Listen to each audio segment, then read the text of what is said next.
मन मर्जी की आने वाली एपिसोड में क्या हादी और ज़ारा की मुलाकात होने वाली है? इन दोनों की मुलाकात में हमज़ा क्या करने वाला है? नेक्स्ट एपिसोड में आप लोग देखोगे कि जैसे ही डॉक्टर शुजा मंशा को रुखसत करके घर ले जाएगा, तो वो अपने घर नहीं लेकर जाएगा बल्कि उसको एक अलग ही साइड पर रखेगा। लेकिन मंशा की वहाँ पर ये कोशिश है कि वो डॉक्टर शुजा की फैमिली के साथ जाकर रहना शुरू कर दे। तो वहाँ पर जब खाने की टेबल पर सुबह डॉक्टर शुजा और मंशा बैठे होंगे, तो वहाँ पर मंशा कुछ कह देगी सीरत के बारे में कि आपकी तो उसके साथ अंडरस्टैंडिंग ही नहीं है और वो आपके साथ तो अच्छी ही नहीं लगती, तो आपने उसके साथ किस तरह शादी कर ली? तो वहाँ पर डॉक्टर सुजा उसे ये बोलेगा कि शट अप, मेरी फैमिली के बारे में तुम कोई भी बात नहीं करोगी और ना ही मेरी फैमिली तुम्हें कुछ कहती है। तो मंशा जो है वो वहाँ पर तो चुप हो जाएगी, लेकिन अब वो ऐसा कुछ करेगी जिसकी वजह से डॉक्टर शुजा मजबूर हो जाएगा मंशा को अपनी फैमिली को मिलवाने में। तो दूसरी ही तरफ जो हमजा का दोस्त आदिल है, वो हमजा को ये कहता है कि किसी दिन भाभी को हमारे घर तो लाओ। तो इस पर हमजा जो है वो ज़ारा को लेकर आदिल के घर जाता है। तो आप लोग देखोगे कि आदिल और हादी के घर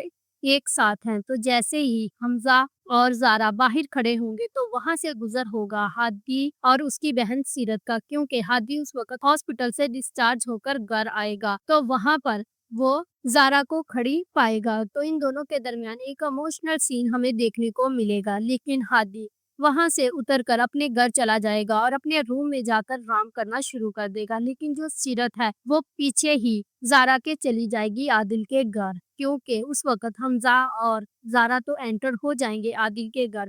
तो वहाँ जाकर सीरत को ये पता चलेगा कि उस रात ज़ारा और हमज़ा की शादी हो गई थी, जिसको देखकर सीरत बहुत ज़्यादा हैरान होगी और वो वापस हादी के पास आएगी और हादी को यही बोलेगी कि ज़ारा की तो शादी हो चुकी है हमज़ा के साथ, तो अब कब तक तुम उसके गम में यूँ ही सोग मनाते रहोगे? तो अब तुम सर्वाइव करो और अपनी ज़िंदगी में आगे बढ़ो। अब हादी का अपनी ज़िंदगी में मूव ऑन करना बनता ही है। यहाँ पर जो सबसे ज़्यादा बुरा हुआ वो हादी के साथ हुआ, क्योंकि उसने तो ज़ारा से सच्ची मोहब्बत की थी और अगर ज़ारा के दिल में हादी के लिए कुछ भी होता तो वो ज़रूर हादी से मुलाकात करती, लेकिन वो ऐसा कुछ भी नहीं कर रही, बल्कि वो तो इस वक़्त मसरूफ़ है हमज़ा के ज़ख्मों पर मरहम रखने में और हमज़ा को ज़िंदगी में आगे बढ़ने में और कामयाब करवाने में मसरूफ़ है। तो इसलिए जो हादी है वो बिल्कुल टूट चुका है, लेकिन यहाँ पर वो ज़ारा से अजनबी हो चुका है और उसको तो जैसे पता ही नहीं कि ज़ारा कौन है, इसीलिए वो अपने कमरे में जाकर रेस्ट करना शुरू कर देता है। If you like this video, subscribe my channel, press the bell icon for more updates.